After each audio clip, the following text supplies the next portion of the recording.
feedback on my side. All right, we're good to go. Happy Thursday, everyone. Baker Fairburn Hockey Show is in session.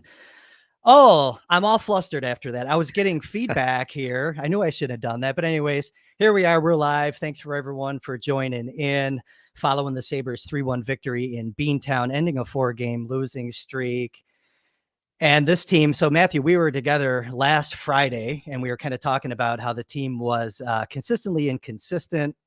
So now, since then, they go on a 4-game losing streak, bookended by victories over the two best teams in the Eastern Conference, with a win 2 Mondays ago in New York and now another victory tonight in Boston. But to quickly recap the Sabres victory tonight over the Bruins, Peterka, Thompson, Victor Olofsson, Matthew, Victor Olofsson. Again. Are your goal scorers. Devon Levi coming back up with UP ill, not making the trip. 30 saves, getting a victory on the familiar rink where he has performed very well throughout his collegiate career. Now he picks up a victory over the Bruins. But, you know, this team, if we were recording a podcast a few days ago, I think the flavor of the discussion might have been a little different. But here we are now. And I think, I don't know if things have totally shifted, but needless to say, it just seems like all they had to do was get rid of that Rasmus Dahlin guy to get a victory. Is that what you're seeing? Because I'll tell you what, man, the defensemen tonight, at least two of them anyways, Owen Power and Mattias Samuelsson, seem to show up and compete and play big for the Sabres. Yeah, it's kind of funny how that happens. This is a strange sport sometimes, and it's a long season with a lot of weird things that happen, ups and downs. And Rasmus Dahlin was one of the few players that you wouldn't have been complaining about over the last couple of weeks. Not necessarily playing his absolute best, but one of the few guys that night in, night out was competitive and driving play and looking at least like himself. He comes out of the lineup, and it elevates Owen Power and Mattias Samuelsson, who I would say have been in the category of underwhelming players who need to raise their game. And they both did. They were both solid in this game. Mattias Samuelsson was, we mentioned him in the category of players needing to compete a little bit harder. And tonight was one of those nights. Led the team in hits, led the team in shot blocks with 5 hits and 9 shot blocks in this game. That's a workman-like game from Samuelsson, who needs to be that workman-like defenseman for them. He's not one of their offensive defensemen. And yeah, so really this is one of those wins that Don Granato talked about it at some point during the losing streak, that, how can you go and play like you did against the Rangers and then come out and play like you did in some of those games during the streak? And he mentioned there's something about an opponent like the Rangers in a building like Madison Square Garden where you don't have a choice but to lock in, because you can get run off the ice if you're not. I think Boston and the Bruins had a similar effect on the team. Maybe losing Rasmus Dahlin had a similar effect in the sense of, we don't have Rasmus Dahlin. If we don't lock in, things could get ugly in a hurry. But really, Kris, it was just an all-around complete game, like from the net out. And Don Granato was pretty brief after the game. Seemed almost annoyed in a sense. Like, yeah. When not satisfied. Right. Yeah. Not satisfied. Like, when you compete, this is what happens. Basically saying, finally, and I think that was reflective of a lot of fan sentiments. Where has this been essentially for the last few weeks? No, I agree with you. Owen Power playing a season high 28-27 tonight. He went over 28 minutes 5 times last season, so this wasn't a career high, but 28-27 is a pretty big number. Mattias Samuelsson, 25-57 is what I have him clocked in at. Everyone else, I think the next one was Yoki Haru. He was like 17 and change. So a big gap there in terms of the disparity of the ice time tonight. Those guys showed up. They competed, to your point. And I think that competitive level of the team, because we saw it a little bit in the Detroit game too, even though the Sabres didn't come out on the winning side of that one. I think the compete level of the team elevated by the return of Tage Thompson to the lineup. Thompson gets a goal tonight. Good to see him get back. I think he had a point also against Detroit, if I'm not mistaken. But to get the goal tonight, I think was big for Tage. But also, I think the effect on the entire lineup, just getting him back in the middle there, or actually on the wing, I should say, playing with Casey Middlestat, I think it just raised up everyone's compete level. Do you agree with that assessment? Yeah, we talked about future captain candidates a while back on one of these episodes, if you remember. And I did throw Tage Thompson's name in there as a letter candidate in the future. And part of it is because I do think he is one of their most competitive players. And I think it's one of the traits about him that flies under the radar sometimes. His defense hasn't always been great. I think it's been better, quite a bit better this year. But just the way he can compete in the offensive zone when he's feeling it, when he's healthy, it sets the bar for the team. And the way guys look up to him in the locker room, weird as it may be, he is one of the older guys in there in terms of the younger group. He's a veteran among the young guys, and he is one of the best players on the planet. And so there is an effect when he's back in the lineup of maybe we got a chance tonight, right? Like Tage Thompson's on the ice. Who knows what he's going to do? So I think your point is a good one that he wasn't quite himself against the Red Wings, but even being in there, driving some play late in the game, and you felt like the rest of the guys raised their game a little bit just because he's out there. You have your best player, right? You've got, your best player is going to have that type of impact from a leadership standpoint. And it's encouraging to see that side of Tage Thompson come out over the last 12 months, really. Changes the mental outlook of the guys on the bench, kind of that security blanket effect when you have that player of his caliber in the lineup, even if he's not 100% to your point. But yes, I agree. It was noticeable, I think, just having him back. And it's kind of funny because I was thinking during that 4-game stretch, those losses that they had since we were last together, St. Louis, Carolina, Nashville, Detroit. It's almost like those games, like how you get yourself out of that stretch, that's where guys are auditioning for the next captaincy or the next leadership core for the Sabres once Kyle Okposo is done here. And who knows what, Girgenson's out of the lineup. You have this gap. You're looking for guys to step up. We saw some positive movement from Dylan Cousins. I thought especially after his "we're soft, we need more FU in our game" comments. He started to show some signs of life. I've always thought that he's a guy that you throw into that hopper too. I always joke, I don't like the vocal fry. The captain always has to talk after the game. That would drive me nuts if I was in the media. Luckily, I'm not down there every day, putting the thing in his face, but that would just drive me crazy. But I mean, in terms of saying it, backing it up, leading by example, he's another guy throwing there. I don't think he's all the way there yet, but that was one of those things that I was thinking about during those 4 games, saying who's going to pull the team up out of that little hole that they dug themselves in. And you make a great point about Thompson being one of those guys. Seems a little bit more of like that demeanor too. He's level-headed. Super He keeps his level-headed. highs low and his lows high. And I think he sets a good tempo as like a guy. It's kind of the heartbeat of the team. Dahlin is that guy that everyone thinks too, but that's a good point. I don't think of him always for a captaincy for whatever reason. It's actually, I feel like it's really, I don't often think, being in the room as often as we are covering the team, I'm not of the mindset of, oh, I'm here every day. I'm in the rink. I'm in the room. So I know so much more. Like you can see a lot on TV, right? And you can know a lot about the team. You're a great example. Like you said, you're not down there, but like there's very few people whose opinion on the Sabres I trust more than yours. But that is one of the little things, I guess, that you pick up on when you're there. And it's one of the things that has struck me being in that locker room is just that guys look up to him.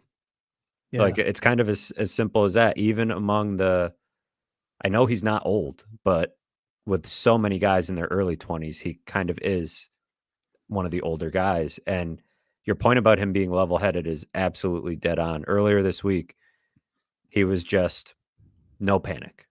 It was like, just got to win some games. This is pretty much the same spot we were in last year. And yes, like maybe there should have been, I did ask Don Granato at one point, like, what's the line between not panicking and having some urgency, right? Like, you got to kind of thread that needle a little bit because the math doesn't look good for the Sabres, even this early in the season. But Tage has always been that way. He scored that 5 goals and he was kind of like, yeah, like, it's pretty cool. Like Columbus or something, right? Yeah. It was pretty cool. He wasn't on top of he enjoyed it, celebrated the moment with the guys, but he has an extreme confidence about him. And Granato made the point too, that he wasn't always that guy. The 94-point guy, right? He had to work his way to become that, and there was a lot of low moments in the shadows, grinding away, working on his game, and I think the confidence he has is really well earned because of how long it took him to get where he is, and that is why the competitiveness is so obvious on the ice sometimes, because if he weren't competitive, he doesn't go from being what he was at one point 4 years ago or whatever to a guy that almost scored 50 goals. So I just think he's an interesting. His leadership has been striking, and his absence was pretty glaring in that regard because I mean he opens up ice, right, by the way that he plays, but he just makes everybody so much more confident. So and there's a fun factor, I think, too. Like anybody Yeah. watching the games the last few weeks without Tage Thompson was probably like, oh man, like no Tage. Like people around the league being like, oh, the Sabres are on national TV. Oh, no Tage. Like that's how like Tage is a huge draw for watching the Sabres for a lot of people outside of Buffalo and in Buffalo. And there's that factor, I think, on the bench and in the locker room. Like, what's this guy going to do? And there's just the excitement, the confidence that comes from seeing, man, look what Tage just did, or look at the opportunity he just created. So they needed him back in a big way. Yeah, he's kind of an athletic freak. He's a freak of nature. You don't see guys that big that move the way he does, that have the hands that he does, But I mean, I think everyone knows that by now. I'm stating the obvious here, but again, just to reiterate why he's such a draw, why national media thinks that the Sabres are fun, you know, and he's a huge part of it. So no, I agree. He's a guy with his compete level, though. I don't worry about him. He's gonna produce. He's gonna get going. You don't worry about a guy like that. Hey, before we move on, for those watching on YouTube, if you could please hit the like. Give the thumbs up to the video. It helps as always. Trying to grow this bad boy. Little things like that do help. So just a reminder, it's in the scroll on the bottom too, but I don't know. I don't read them when I watch videos. I'm not expecting you to as well. But at any rate, we got to talk about Devon Levi. So Devon Levi goes down to Rochester, resetting his development a little bit. We've talked about goaltending a lot. And then UPL goes down, right? And they bring Levi up, throw him in, like we talked about at the top here. Familiar turf, comes out, played extremely well tonight, gets up on his feet, was in position, square to shooters, was seeing pucks really well all the way into his body. He was sharp tonight. So it begs the question, Comrie hasn't really stabilized himself here in the lineup. And the Sabres and, Adams and Granato, they sat down with Levi. They explained why they were moving him down, to just get him, just to reset things. It didn't last very long. But where do we go from here with Devon Levi moving forward here? I mean, what's your expectation? I mean, was it a 2-game thing and we're done with it already? Or do we think he's going to end up going back down because of they need him? Like if he keeps playing like he did tonight, how do you ignore that? Well, that's the big thing. And here we are again talking about goalies on the Baker Fairburn goalie show, because this goalie situation is just, it keeps on coming back, right? Like every time we think we have it figured out and it's settled for a little bit, something happens. And now it's Devon Levi coming back to the NHL only out of necessity. Like he played well in Rochester, from what I saw, and he played very well, and seemed like he was really embracing the whole experience. I wouldn't have been shocked if he was down there till February, right? Like it could have been that type of situation. Ukko-Pekka Luukkonen gets sick. He's back just to back up. Comrie didn't play super well against Detroit. Had a strong third period, I thought, that kept them in the game, but wasn't incredible. Kind of a gutsy move by Don Granato and the staff to put Devon Levi in on, against the Bruins, no Dahlin, on the road, but it paid off. And the familiar building, the going back to where he played college hockey, won a Beanpot in that building. Devon Levi being the cerebral, ever present, type of person that he is. I think that stuff really mattered to him. He had some friends in attendance, and there is such a, like, he was fired up by the moment, And you have to absolutely love the response, because there was question when he got sent down. How's he going to handle this, right? He's a guy that thought he was going to be in the NHL. He's a guy that is super confident and had this plan mapped out, and it goes awry a little bit. Well, what do you do with your opportunity when you get it? And he played great. This is the best game I think he's played all season. This is the goalie the Sabres were hoping they would have when they started him, 4 games right out of the gate. And so now they are not in a position as a hockey team to be experimenting or to be, rotating evenly among these goalies. They need to go with who gives them the best chance to win. And that's become a really complicated question, frankly. Mm-hmm. And it has become a night by night question. It's not where you want to be when you're talking about what can be the most important position on the ice. It's the hardest position to figure out, but it can also be the most important when you have it right or wrong in some cases. Ukko-Pekka Luukkonen coming off whatever illness he had, is he your best option on Saturday night? Or do you go back to Devon Levi and ride the hot hand? And is it going to be a 3-way situation again? Because I don't know that they've gotten to the point where they're going to waive Comrie. But if Devon Levi can string this together and show that the reset was all that he needed, it changes the conversation for them completely. Now, I know Bruce Garriock up in Ottawa, I don't know if you saw that, he was reporting that on the goalie market, he mentioned Edmonton's in the market for a goaltender. I think everyone knows that. And Buffalo has been amongst the teams calling on Montreal with potential, I guess, whispers maybe that they'd be looking at Jake Allen. That could be a wrinkle here that maybe allows them, say they make a move for a veteran netminder, the Sabres do. They bring in a guy like a Jake Allen. And then you have UPL Allen. That gives you that ability to still move Levi freely up and down if needed.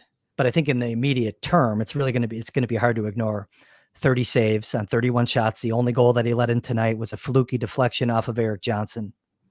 And I don't want to overreact to one game. We say that a lot. So Brian Cummings in the chat mentions you don't fall for recency bias. You remember October and November and you send Levi back down. I think this is the tough spot the Sabres have put themselves in, right? Is that, like you said, you don't want to overreact to one game.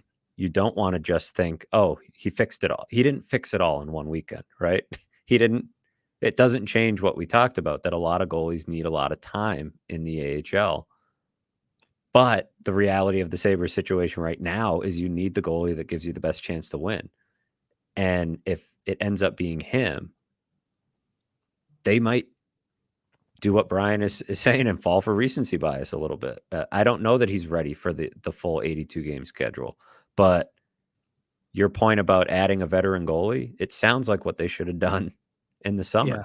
Yeah. UPL and a veteran could have been a nice situation. And if you can get that, Jake Allen has had some good moments here for Montreal early. If you can get that and you end up in a spot where Levi can come up, like you mentioned, as needed in a spot like this, because really this is what we talked about with Kulik and Roseanne, right? You get him a taste and send him back down. You get him a taste and send him back down.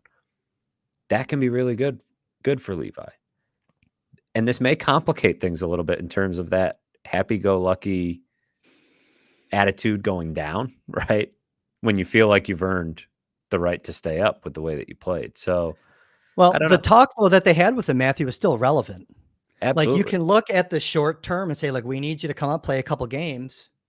But in the bigger picture, I think there's an understanding of resetting and still getting the benefit of playing those minutes. Teams do studies about the number of minutes that you need to play in the AHL before you're a bona fide NHL goaltender.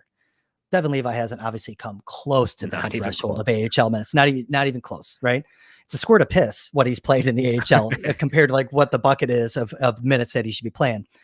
So I think they can still use him here. And I think all the Sabres should be doing anyways is looking at the next game. Don't look ahead with anything. In the next game, Levi's very much in the picture for me, knowing that things can change down the road. I think that's going to be important.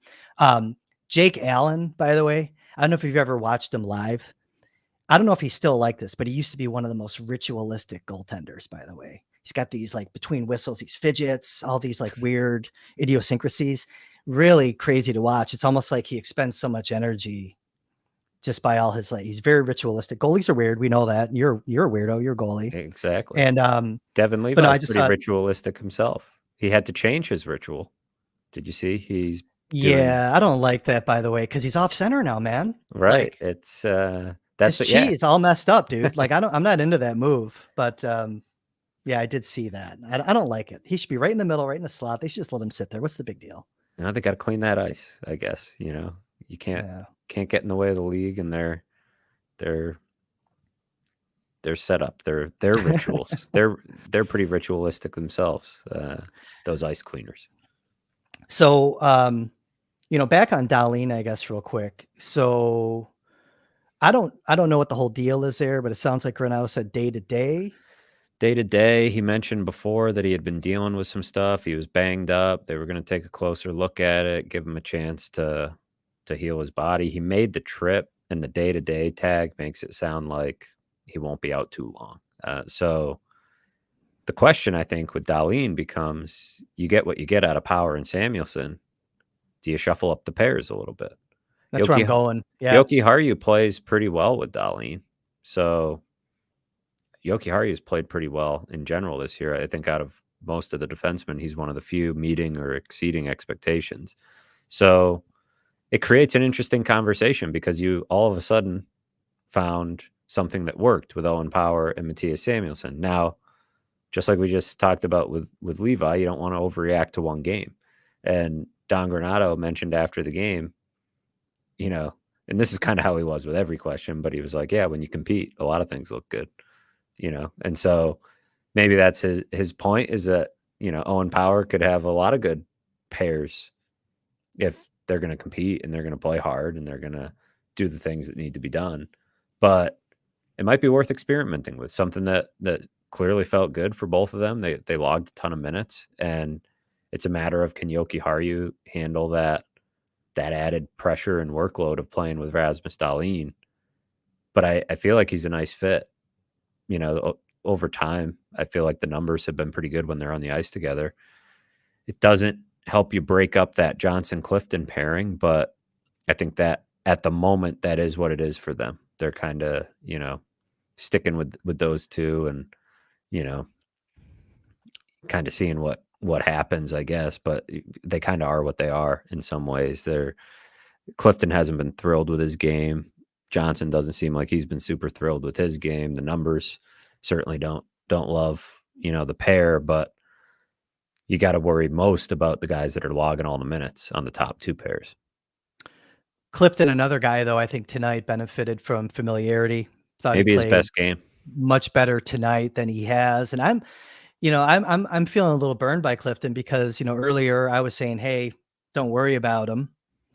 He's going to play better. He's going to, acclimate to the new surroundings, new teammates, new system. And it seemed like he was making progress here for a little bit. But as he went south, the rest of the team went south. And it's just, so I'm hoping, for the sake of the Sabres defensive core, that he can kind of build off his performance tonight, because I think he did play well. But going back to Samuelsson and Power, you mentioned earlier, two guys that have been pretty underwhelming, maybe, or at least not meeting expectations. It's kind of compelling, right? Putting two guys, maybe they lift each other up by becoming a pair. And maybe this is one moment in time where they realize, hey, we can do this together. And to your point, maybe that frees up Granato to look at some different situations with Dahlin. I'm obviously I like Ryan Johnson, but I do think I agree with you that Jokiharju is the first go-to for that. Although that Johnson thing still compels me there. Also, Ryan Johnson. They threw him in there. That was right when Ryan Johnson got called up, right? Yeah. And there was moments last game even that he was out there with him, I want to say. I'd have to go back and check that, but I want to say it was one of the games recently where there was a random event in the game where Johnson was out there with Dahlin. But I don't want to discount that possibility also.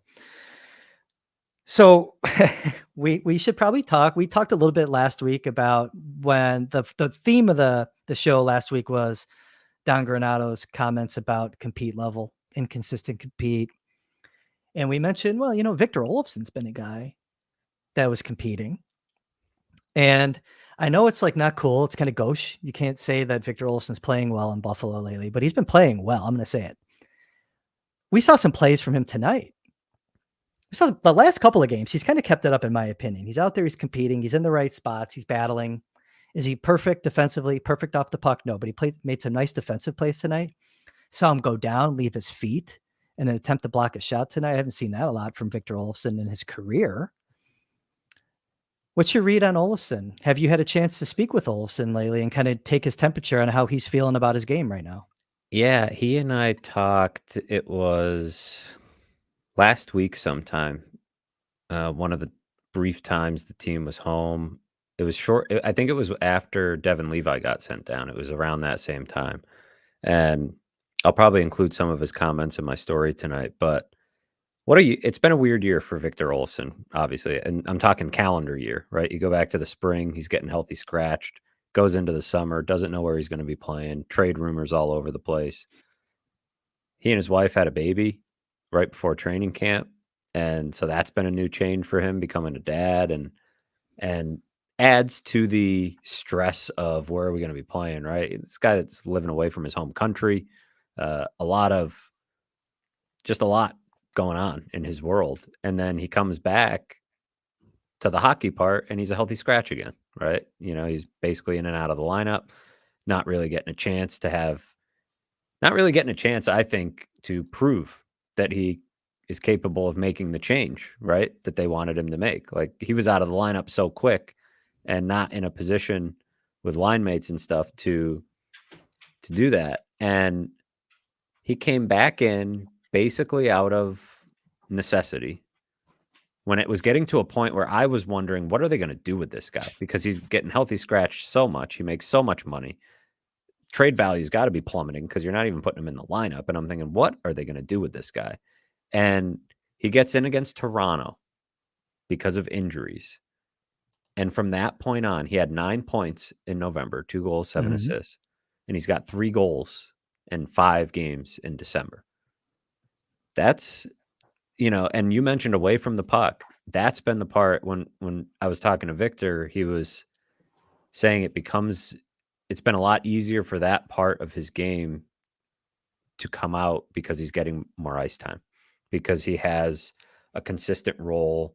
There's clarity of mission there, right? And he can feel the game a lot more when he has a more consistent role. And that's sort of how he worked his way back in, was, okay, I need to make plays away from the puck, because that was the biggest problem, right? 5-on-5. And the scoring started to come out because of it. So at first it was, okay, he gets a couple of goals in a 5-2 loss against Boston in November, a couple cheap late ones, right? And you're like, oh, okay, like, there we go. Typical Olofsson goals. Yeah. Right? Like, filling the stat sheet when it doesn't really matter. But then he starts, getting some kind of important ones. Tonight was a big one. Those were like Blake Bortles. Right. Goals, Blake right? Bortles, Yeah. He's getting the Blake Bortles stat patters at the end of the game, chasing games. But he's starting to score some big ones. And the one thing about Olofsson is he does truly like his teammates. He really likes being a part of the Sabres. He's not. Yeah. If he's disgruntled, it's only in that he wants to be playing, right? If he was ever disgruntled at all, it was only in that he wanted to be playing. There was a frustration probably with himself a little bit. And like I said, in that clarity of mission, right? Having a consistent role and a consistent, like, what do I got to do here?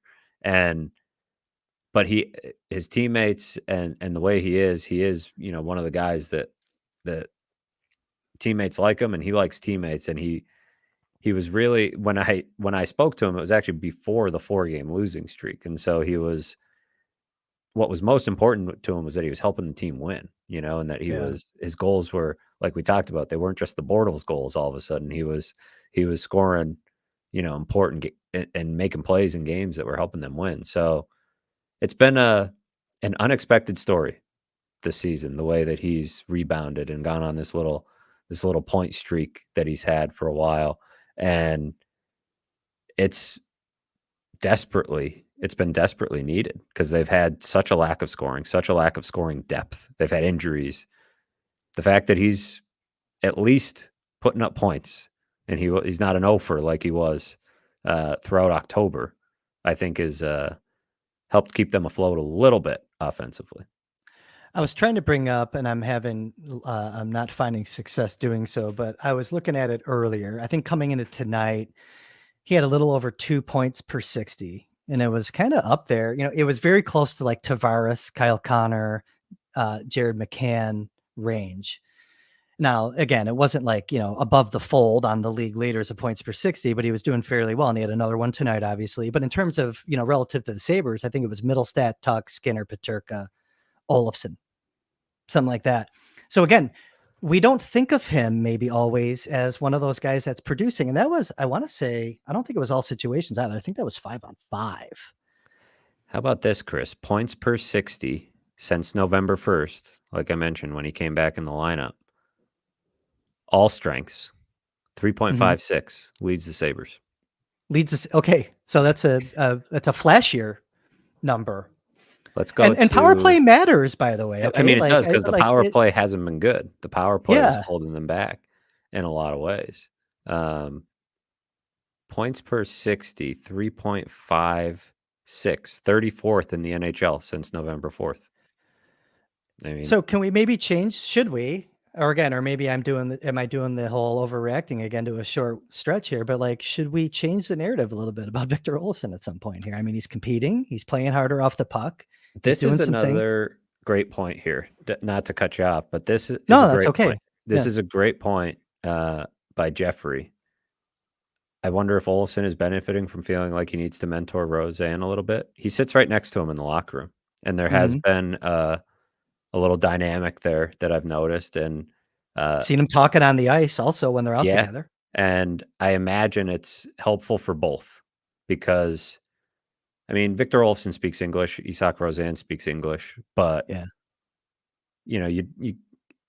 I think about that a lot, how lonely it probably gets when you're, that far away from home and, you're not speaking your primary language all the time and all those things. So that has seemed like it's put a little pep in his step. I think that's a good comment there by Jeffrey. I love that comment. And I love what you just said also about the cultural assimilation, because I remember, I forget whatever year it was when the Sabres drafted UPL. We were doing a draft show. I was in with Howard and Jeremy that morning. We were just teeing up the draft. And I went on this rant. Some of the people in the chat might even remember it, because I was talking about how it's important to have, when you're bringing these young players in, have a Swedish family, or if you're going to draft Russians, have a Russian family. People can help them just culturally move into this new space, halfway across the world from where they're from.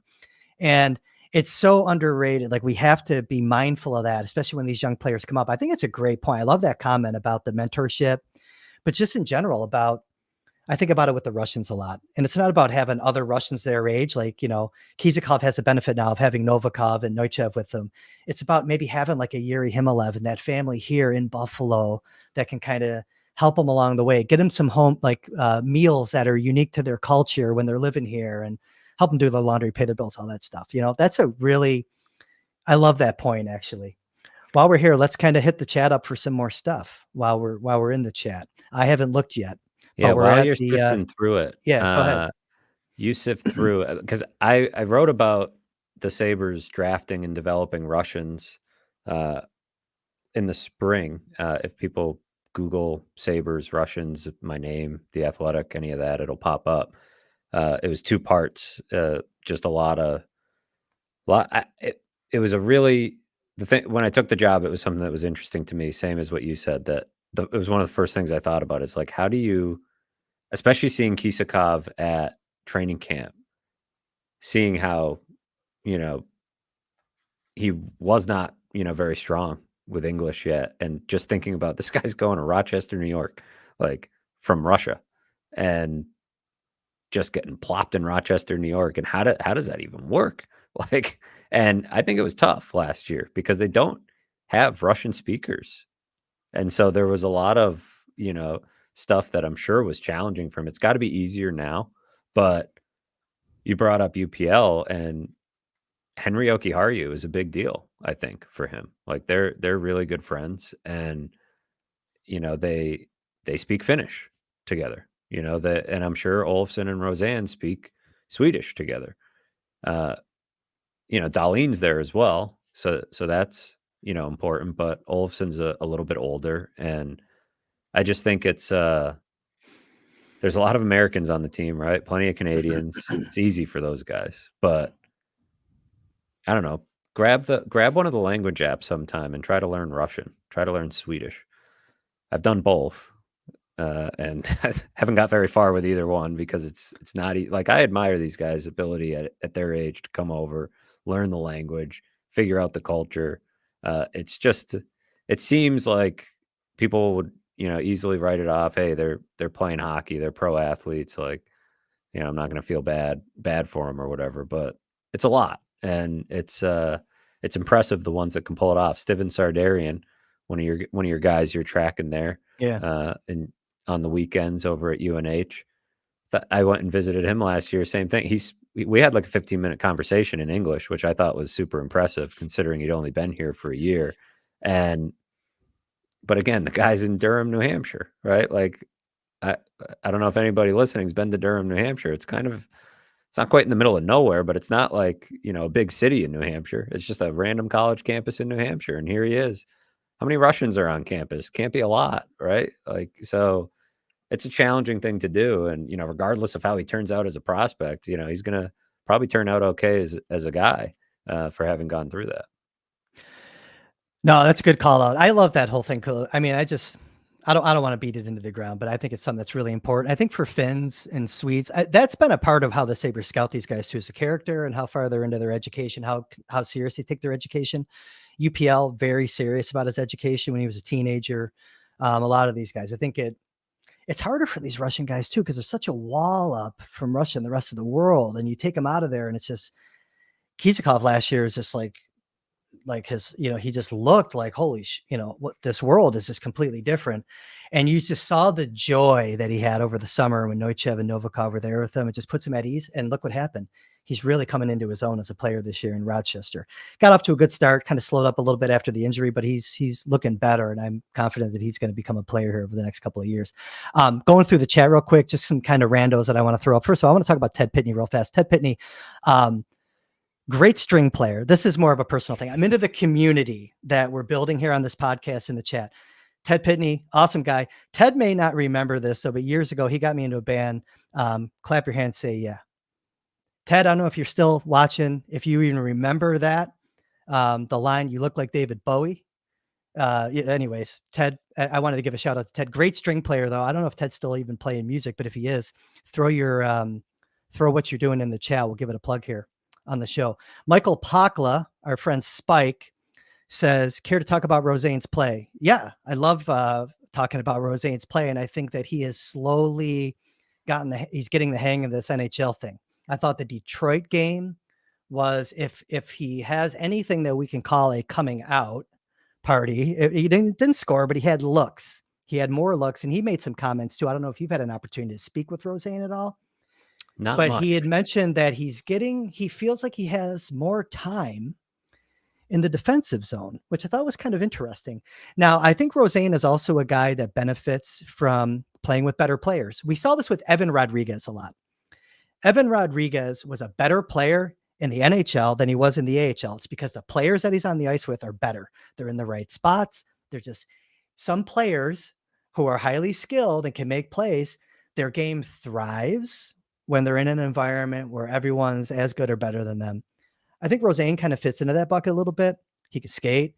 He did a couple things tonight. He goes wide, and people could say, oh, he's just going down on the perimeter to make a play. No, it was actually where he had the space to go and get a shot on net, even if it was a poor angle shot. Little things like that, where I think he'll start taking more chances to go inside, because he's been more of an inside player in Rochester this year. But overall, I think he's exceeding my expectations, again, because I keep my expectations low when players come up to the NHL for the first time. I don't care if it's Sam Reinhart, Paul Gaustad, Derek Roy. I'm going way back, okay, because I'm an old codger. Aging yourself. Drew Admirable. Stafford. All these guys come up though, and Gilbert that's part of Perreault. the. But yeah, Gilbert Perreault. Go screw yourself, Fairburn, you little shit. But no, I think that like you've seen it. That's part of the foundation, for my opinion. Give them up, break it off, and spell check, send it back down. Roseanne is exceeding my expectations, and they're slowly starting to give him more work. But what are you seeing? I'll shut up and you young whippersnapper. What have you seen from Isak Roseanne? Yeah, I think your point about, what kind of stands out to me is as he's up here a little bit longer, the size strength part of it hasn't been as big of a problem as I expected it to be. The fact that now we've seen this sample size and he's kind of holding up, and if anything, getting a little bit better as he goes. It's not like the adrenaline boost of getting into the NHL and then he tapers off and he's overmatched and things like that.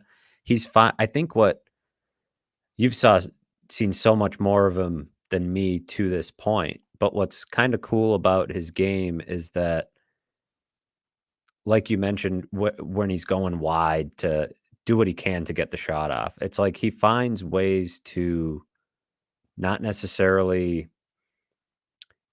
like, he has these limits, right? He's not big, he's not strong, but he finds ways to impact the game with what he does well, and he's not necessarily trying to do something that he can't. There's a smart element to how he plays the game that seems to be standing out as he gets more comfortable. A lot of the things that you could say about Benson, there's some of those things that you could say about Roseanne in terms of body positioning, stick positioning, smarts. Roseanne has some of that. His stick is really, like, I think it's sneaky good. It might be one of the better parts of his game off the puck that we don't always see. We don't always look for, because a lot of times just with the naked eye, you're looking at his acceleration, his release, what he does when he has the puck. But his positional hockey is really good. And I think that kind of leads you to say some of the things that you just said about him. Yeah. You don't have to be big and strong. You can counter the lack of physical strength by being in the right place and having your stick in the right position. Yeah, little subtle things that, you bring up Benson, and it's a great point, is that it's the same is true about Benson. Size and strength don't have to be a limit if you play the game a certain way. And Roseanne is not, a 1-to-1 with Benson, but he's got, there's just a savviness to his game that stands out. And it makes sense to me why he's here and Kulik is down, because I think Roseanne can fit in this role a little bit better than Kulik could. Like, you kind of want Kulik in a scoring role, and that's why he's playing top line minutes in the AHL. But they're sort of preparing Roseanne for maybe a little bit of a different role. And it's one that I hadn't quite envisioned necessarily, or I wasn't thinking about. But now that I see him play, it's like, okay, this could work. And it's not to say he could go down soon again, right? Like, if they start to bolster the lineup a little bit more. I think he should. Yeah. Yeah. But it's like, okay, now, and I think he'll go back with a different frame of mind of where he maybe fits in. And that's all in all, it's been an encouraging call up and a productive one in terms of what it means for his development.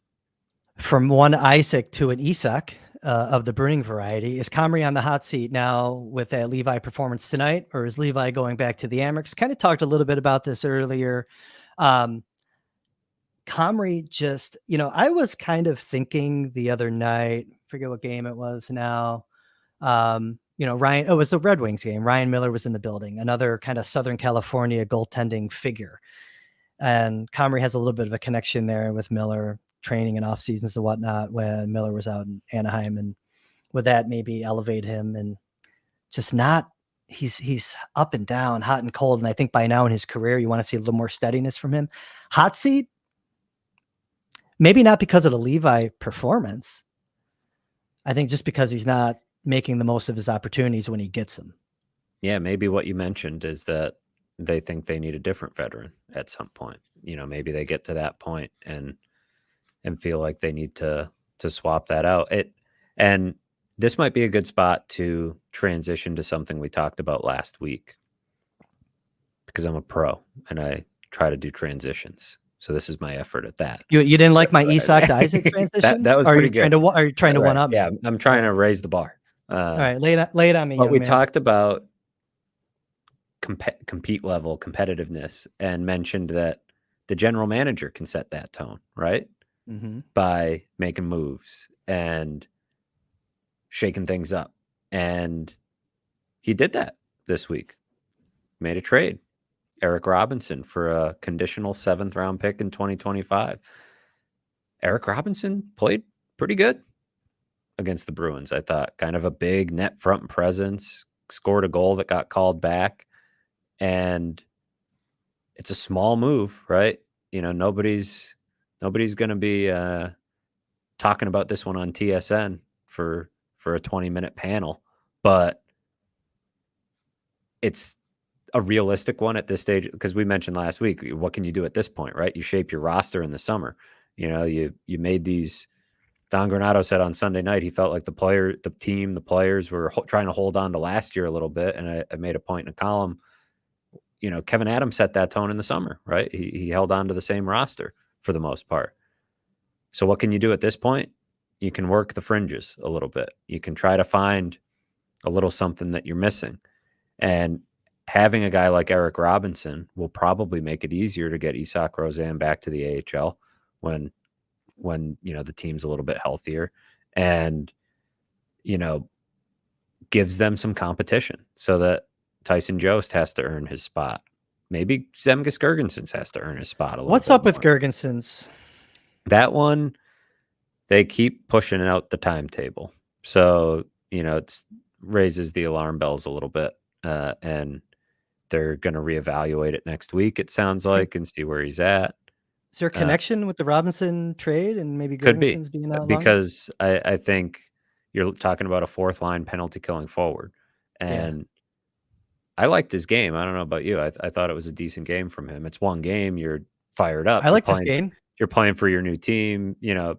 So again, not overreacting to one game, but I thought it was an encouraging sign that Kevin Adams recognized, not heaping tons of praise on him, right? He could have done more, could have done it sooner, but at this stage in the season, you can't necessarily expect a massive blockbuster to totally, you know, shake the core of the room or whatever. So making a move like this, just pressing a little button, swapping out goalies, right? To get a more veteran or a more reliable veteran would be another one of those moves. And so, yeah, I thought that ended up looking like a smart little move, and maybe he pans out. If he doesn't, you don't play him for 40-something games, and he was literally free. You need foot soldiers, though. Okay, he's a foot soldier, and I don't know what was said. Yeah, but I don't know what was said with the door closed. Okay, but I think a lot of guys got the message tonight. If you look at the heat map, they were getting more shots from in front as the game went on, especially. Guys were going to the net. Robinson, he adds speed to the bottom of the lineup, some grit, physicality, but he was one of those guys that was right there at the doorstep. He had a breakaway, didn't score. I liked what I saw from him. I'm not planning the parade. I'm not, ready to give him any kind of award or anything like that, but I think he kind of injected something in the lineup that was clearly necessary, needed. He's coming in at a good time. Obviously it's an opportunity for him with the injuries, but also with the team underperforming. He should really see an opportunity here. If you're a guy like that on a young team, got sent down to the AHL earlier this year. It was playing on a bad Columbus team. Like, this is a good situation for him too. And they just needed so many of their answers to problems earlier this year were calling guys up, right? From the AHL. It's like, guy gets hurt, let's call a guy up from the AHL. But the problem is, everybody that they call up from the AHL, they don't really have a batch of older AHLers. Brandon Byro is a little bit older, but 25. Yeah. And Rusek's what, 23? 23, 24, 23, 24. So I guess they fall into the category of older AHLers, but inexperienced at the NHL level. Mm-hmm. And then it's the 19, 20-year-olds, Kulik and Isak Rozan. So being able to turn to a 28-year-old, right, and just having some experience depth, I think it could be, a nice a nice thing for them, adding competition. And, Kyle Okposo made the comment after the game. He was very frustrated after the Detroit game and said, there's no guys in this room are going to do it. There's no lifeline coming. And my thought was, well, the GM could throw a lifeline. And not that Eric Robinson's a lifeline, right? He's a foot soldier, like you said, but you can show like, all right, guys, I'm gonna add, I'm gonna make moves, I'm gonna do what I can, and you're not gonna have a team full of all-stars. You got to have guys that fill roles and do some grunt Detroit's work. a great example of it. Like Judge Smales and Caddyshack said the world needs ditch diggers too. That's right. And that's kind of how it is here, I think. Clearing out the chat real quick on a quick one here. Brian Cummings on the Olofsson topic says, fine, I'm gauche, put it in a trucker hat, I'll wear it. I'll make it and I'll send it to you. We have a deal there. And just kind of shifting here, and because I think this is kind of a discussion topic. Kevin says the win tonight means nothing if they lay an egg Saturday against Montreal. Agree. So Matthew, let's say they come out and they lay an egg against the Habs on Saturday, kind of nullify some of the good things that we're talking about. Depends on how they lay an egg, but an egg's an egg. And what do you think? What are we thinking comes next? I mean, there's a Don Granato situation. There's potential, you can always, it's easy to, put some pressure on the coach. I think Don Granato is still probably on watch for maybe the first time in his tenure. I don't know if that's fair.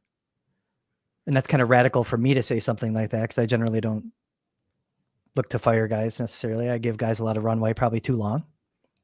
Or is it a player, like, what are you thinking here? Where are we at if they come out and they're just, because this is what we've seen from the team this year. They don't win 2 in a row. Exactly. They have done it once, and it was that's ridiculous. At the end of October. Colorado and Philly. Yeah. So, the Don Granato situation is interesting to me because it's funny timing. We're doing this week revisiting. We each did one bold prediction at the beginning of the season. We do these pieces, where all, an input from a writer for all 32 teams. And, we each included one bold prediction. And this week's version is we're revisiting that. Where's it at? And mine was that Don Granato was going to win the Jack Adams. Oh. And not great. Hey. Where are we at on that? Probably not happening, right? He's closer to on the hot seat than he is. But my reasoning was if they follow through on expectations, he's got narrative on his side, right? Youngest team in hockey and has been there from the ground up. National media, international media, North American media will say, love Don Granato. There's a lot to like about what he's done with the Sabres team. But I got to the point during that losing streak where it was the first time since I've covered the team where I've thought, is that going to happen? Is he going to lose his job? I don't think Kevin Adams is close to that point. I don't get that sense. I think at the very least, Don Granato will get a long runway this year. But I looked it up because I was curious. He's the 9th longest tenured coach in the NHL. That's kind of crazy. And the only one higher than him, or tenured longer, who hasn't made the playoffs is DJ Smith in Ottawa. Because they haven't made the playoffs since he's been hired, I believe. So, no, that's interesting. It's kind of crazy that he's and it doesn't say anything about Don Granato. It says more to me about the league. And I guess that's kind of my point. The only reason the thought crossed my mind this week was you look at what happened in Minnesota. They fired Dean Evison and things are going great, right? And that's not his fault. And I think that's the same thing. Like, I don't think what's happening with the Sabres is entirely, everybody shares blame when things aren't going well. But I don't think Don Granato is the main culprit or the main one deserving of blame here. But the fact of the matter is, sometimes changing the coach wakes up the team. So, well, that's it. Yeah. I mean, if you look at, we always talk about the full body of work when it comes to players, right? Like, you can't ignore Don Granato is a good coach, is what I'm saying. He's not an awful coach, but sometimes you got to wake guys up. Right. And And that's that's what you a yeah. it's a I just wanna be damning clear on that. Yeah. place to get to. Yeah, and I like the way that Don Granato has built helped build this from the ground up, getting them from one of the worst teams in the league to a point away from the playoffs. All the individuals that have made massive improvements, like that's the reason he's getting the runway, right? He's been a part of this and he's been a part of shaping the vision with Kevin Adams. So, and he's gotten a lot out of a lot of players. And yes, this season has been underwhelming. And a point and I asked him about this week, and a point that I think gets lost sometimes too is he talks a lot about players dealing with expectations. That's something we've talked about since the preseason. And I asked him, how do you deal with the pressure? He's inexperienced himself in this chair. He's Yep. been in hockey a long time, but in this chair, it's new to him too.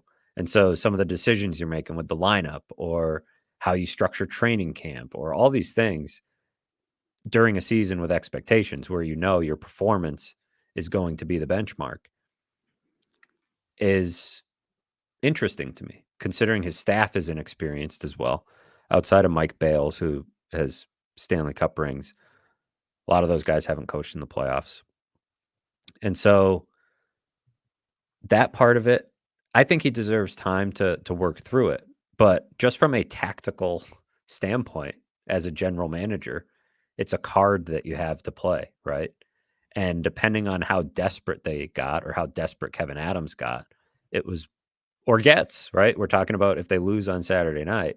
Now, I'm not saying if they lose on Saturday night, it's going to happen. I'm just saying if things had continued down the path or get back on that path, it becomes something that Kevin Adams has to play. Don Granato was extended through 2026, but I don't think that's super important given that the money he makes is not, you know, I actually went back and looked because Don Granato, it struck me when he signed his extension. He said, a lot of people talk about stability with this, but there's not stability in this job. It's like stability is day to day. Like it's how you perform. And so he knows that, the idea that he's too comfortable or anything like that is just not true. And to your point, and even what we talked about and how he was after the game, somebody in the chat asked if he was a little short, and I think he was. Like I don't think he was angry with the win. I think it was let's see this a little more often. Like Yeah, where finally, was this? Yeah, where right, is this bad all and year? showing some of Yeah. that frustration that. And I asked a few guys in the room this week too. Of course, they're going to say, you don't expect anybody to be, saying anything bad about the coach at this point. But Connor Clifton, Eric Johnson were both pretty emphatic. Like this is about the players, right? Like he's putting game plans out there. He's getting angry at us. He's tried a lot of different things. He's like, this is about the players doing it. So, this is an interesting question while we're talking about coaching from Brian Cummings. How long does Seth Appert wait in Rochester for at least Yeah. an NHL assistant gig? Appert is valuable. That was my other thought is like, if you move on from Granato, you better have an experienced coach waiting in the wings. And I agree with Brian in that Appert is super valuable. But are you really elevating him into the head chair in the NHL if you do that? Like that seems premature. It doesn't seem like you're setting Appert up to succeed, and I can't do it. it doesn't seem like you're accomplishing the mission of Shake. The main benefit to if you were to move on from Granato, the main thing you would be trying to accomplish is waking up the room. Be like, Mhm. look what you guys just did to the guy that you all love playing for. Like that's on you. And players might take that to heart and have a lot of these guys haven't had a coach fired, which seems crazy because a lot of them play in Buffalo where coaches get fired a lot. But that might be, but then to replace him with the guy that they all love in Rochester, so many of them came up under, might almost be counterintuitive in some way. Like they almost feel like if you were going to make that move, you want an old school, maybe not even old school, but just a more experienced, stern hand at the wheel. Mhm. But Daryl Sutter. right? Could you imagine? Jeez, Could you imagine bitter beer face in right. Buffalo? But No, I mean, I'm not advocating that for everyone watching. I'm just saying, like that would be wild. But I think there is, to Brian's question, a step between that, right? Appert's really valuable in Rochester right now, but Totally. why not see how he is as an assistant at the NHL level? Because that's sort of the half measure, right? You get rid of some of your assistants. Say, okay, Donnie, we're not going to talk about your job yet, but we do need to talk about some of these assistants. Get the power play going. Get this, So, Steven brings up in the chat, has Matt Ellis ever played on the power play? I don't think he has, right? This is No, he not, runs one. but he runs one. So it's Yeah. so that's my. I'm sure he did in like junior or something, Right. but Maybe. not I don't in the, know. not in the NHL though. That's my long meandering Don Granato point. I don't think he should be fired. I don't believe he is entirely or even the majority blame holder for what's gone wrong early in the season. And I think he has earned the right to get this thing figured out. And I'm just curious to see how he handles this aspect of it, this chapter of the rebuild, because it's new for him too. No, it's a good call out. I don't have an answer on the coach. And I think there's a possibility too, like, going back to that question, what happens if they lay an egg and maybe they just, again, can't get it going here, can't get traction with any wins, ripping off a winning streak. I could see Kevin Adams, maybe looking to shake things up by making another roster move, not another maybe foot soldier, but another move, maybe taking a guy out of the room to wake guys up. You can do that too by making a trade. If he thinks, especially if he can forecast a couple months down the line that he might have to make a move on a certain player or whatever, if he knows that there's a guy that's going to want term, that might be a free agent that he's not going to be able to meet that demand. Get ahead things of it. are going, you get ahead of it. Right. And so we'll see, maximize your value also. Because if you wait longer going to the deadline, if it's a guy, you're going to get less of a return at the deadline. There's a lot of reasons to look at things like that. So I could see that being a possibility too. It might not necessarily be a coaching move, but we'll see how that shakes out. I mean, who knows? Maybe they come out and they can and do good things against Montreal. Montreal's right there for the picking, by the way. They lost to LA tonight 4-0 on home ice, right above the Sabres in the standings. Obviously, very beatable team. I like the storyline there too. Maybe they see Jake Allen, but I think it's probably, I don't know who played tonight. I haven't been paying attention to that. Probably Montembeault though. But it's clear that Montembeault's the guy, and they have Caden Primo there. They have some guys, so I don't know. We'll see. But I like the little storyline. Am I creating conflict? Am I trying to create a storyline there for you, the beat writer? I don't know. Maybe. But they are definitely beatable. We're over an hour in, Matthew. Chat wise, this is usually the point where we want to clean out anything else in the chat. We've been pretty much staying up on top of it. I'm seeing Ryan Lomberg's name in the chat. I don't know where that's connected to. Here, let me see. Sabres have 2 bottom 6 players in Rochester right now, Weisbeck and Kozak. Ryan Lomberg, future RFA from the Panthers, is a foot soldier. He is. There was another mention too of Giovanni Smith from the Sharks in the chat. You're adding some toughness there, no doubt, with the Smiths. Yeah, Ryan Lomberg. I don't know. There's a lot of possibilities. I can't even, like going back to what I was just saying about making a move. I don't even know what kind of move you can make. Who's available. I know Chris Johnston from The Athletic already put out his first rendition of his trade watch list. It's the usual guys, I think, that are out there. It's like every single player that plays for Calgary. Right. Ilya Lyubushkin was on it. So Ilya Lyubushkin was on it. Yeah, I know. I saw that. So it's just like, I don't necessarily want to go by that. Just yet. I think it's too early to kind of even forecast who might be out there. But I think we all have an idea of what they need in this. Not lineup. A lot of teams are ready to sell yet, right? Yeah. Like not everybody's ready to pull the plug, and the teams that are kind of your Columbuses, right? You're kind of picking off the bottom of Columbus's roster like they did with Robinson, but it can work. There's only so many of those moves you can make too, right? Like in season, especially, you can't turn over your entire roster. You have to be strategic and time it right. And I think Kevin Adams did with this one, got the team off a losing streak. Wasn't Robinson alone, but all these little factors make up the cosmic gumbo that was their winning recipe on Thursday night. reasonable to think they can be without Dahlin. Also, by the way, Brian Cummings confirms that Montembeault did play tonight, stopped 38-42 in that 4-0 loss to LA. Gonna have to give You know, Brian Cummings a producer tag on this at episode least, when we yeah, post it on. associate producer. Maybe we've been joking around like we need a producer. I can't drive and like talk at the same time. I could barely talk, anyways. Especially at this hour. Then I had a lot of coffee though. But I'm feeling pretty good about ground that we covered tonight. I guess last question on Tuck and Greenway. I didn't get to them earlier on the injuries. What's the update there? You got anything on that? Tuck, I think they were saying was a week when he was down. A week to 10 days ish on the two Week of to 10 them. That days. was from earlier in the week. So sometime Tuck is also going to be becoming a dad soon. So I don't know if that's going to throw a wrench into his availability. Okay. At some point pretty soon, I think. I don't know the exact day, but it's coming up sometime in mid-December. So they're about to go out west next week.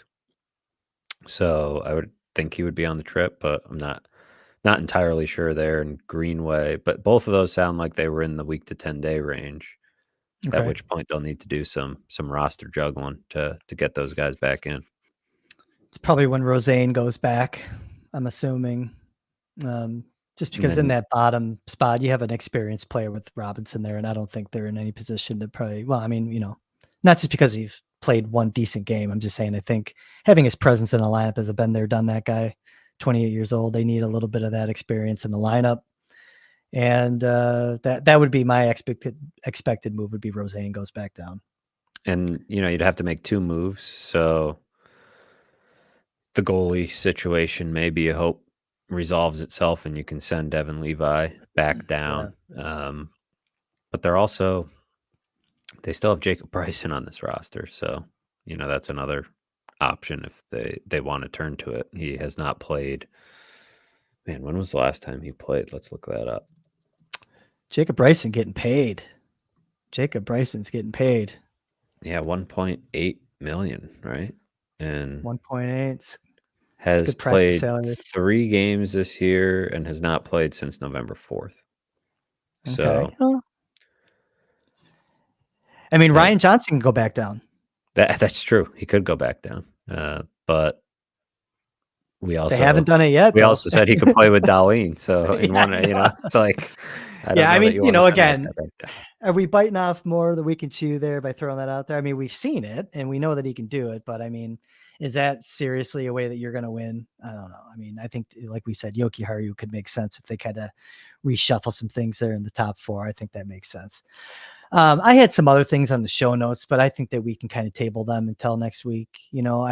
I do want to just bring up, and maybe we can just kind of sprinkle it in a little bit. I mean, I was disturbed in that Carolina game. It just seems like forever ago when Nason kind of knocked Dahlin to the ice and the team didn't react. And it was just, where are the guy? That's your meal ticket, getting a little roughed up. Can he handle himself? Yeah. Do you come to the aid of a guy like that? Yeah. Does it let the rest of the league know that you're not going to respond? It's like same old Sabres, It might have been the genesis of some of the Cousins comments, right? Same night. Perhaps. And yeah, maybe but he's one of the guys that could have done something too, right? So, well, Kenny, though, I mean, he had his beak kind of readjusted by Garnet Hathaway. Now, that's the same night that Connor Clifton tuned up Drury. Couple uppercuts. That was great, but it wasn't a direct relation to, that whole thing with Dahlin. And maybe I'm, again, it's a small play, though. I don't want to blow it out of proportion, but it's like you have to come to the defense. That's hockey. You have to send a message to the other team. Like, you're not going to touch a guy like that. And also, that's what I love about every Tkachuk that's out there. I know there's only 2 of them, but it's like they drag their teammates into stuff all the time. Who does that for the Sabres? It's still a part of the game, whether you like it or not. It's setting a tone. And yeah, when you talk about competing, I think that's part of it, right? Big time. It's of course winning puck battles. It's getting pucks to the net. It's winning net front position. It's all these little things, but it's also, getting pissed off and kind of pushing back when it's necessary. That reminded me, Jeffrey, who made a comment earlier. I want to throw another one up. He says, when you hear Granato talk about compete, what do you see on the ice that helps define that? We speak about it a lot, but what does it look like? For me, it was extremely active sticks tonight. That's part of it. I think overall, I'll simplify it. Watch Zach Benson. Every time Zach Benson's on the ice, he's competing. He's back checking. He's going full tilt when he doesn't have the puck. He's using his body in the corners, on the boards. He's trying to it's not just the stick, but the stick's part of it. Okay, but it's stopping on pucks, right? Like, yes, getting to the front of the net. I think when I watch the Sabres specifically, and I'm thinking, oh, they're competing, they're getting the puck on net, and that may be and they're going to the net, bodies to the net. Also, yes, is competing. Bodies to the net. They're throwing pucks at the net. That feels like it sets the tone for competitiveness for them, because I think when they're not competing, they're really trying to make the cool play. They're trying to make the pretty goal. They're trying to stick handle their way through traffic. Like, when I see them competing, they're ripping the puck into the zone. They're getting it. They're firing it on net from odd angles. They're, and then, you're back checking. You're killing plays with conviction. You're, winning puck battles along the boards. You're, clearing pucks quick and hard and with purpose, instead of hesitating and, all these little things. It's not even necessarily a hard work thing. It's just a mindset and a kind There's of an intensity, though. You can see when someone yeah. has high compete in the motor, their feet are going, they're going to the dirty areas, they're rolling up their sleeves, they're working. You can see it. It is work. It is, a lot of it is hard work, though. You can kind of see it. But I like to, and again, maybe it's cliche at this point, because we're all just fascinated by Zach Benson being this 18-year-old. We talk about his competitiveness seemingly every week that you and I are together. But he is that model right now for a competitor, the way that he uses his body. Even I like when he goes in on the boards, like a puck's rimmed around, and he does the stop, and he uses his feet to kind of stop the puck, and just like little things like that. And he gets it to his stick. I love that kid, man. I love that kid. Yeah, it's part of the encouraging thing about Zach Benson, and the discouraging thing about the Sabres is that he is probably their most competitive player this season, and he's 18 years old. Yeah. Like, kind of disappointing. It's not tricky for Zach, because it's a great thing, an encouraging thing about him, but for the Sabres, maybe the 18-year-old shouldn't be the one setting that tone. Firing the warning shot right now to Brian Cummings. Hey, Kris, if you hire Brian as a producer, make sure he makes a good cocktail for you. True. 100%. That's obviously, it's really the only requirement to be the producer, along with knowing how to use the streaming software. Matthew, what else you got? You got anything else? I think we're good. We covered a lot of ground, a little more efficiently than usual. We're at an hour 13 compared to an hour and a half. So we increased our compete, and we increased our compete. I didn't fart around at the top and bitch about the rain or my dogs, or I do want to solicit. Tis the season. I do want to solicit the listeners and viewers for Christmas cookies. If anyone wants to send them to me, I'll DM me and Twitter, and I'll give you my address. Show up at the door. I don't care. Drop them off on the porch.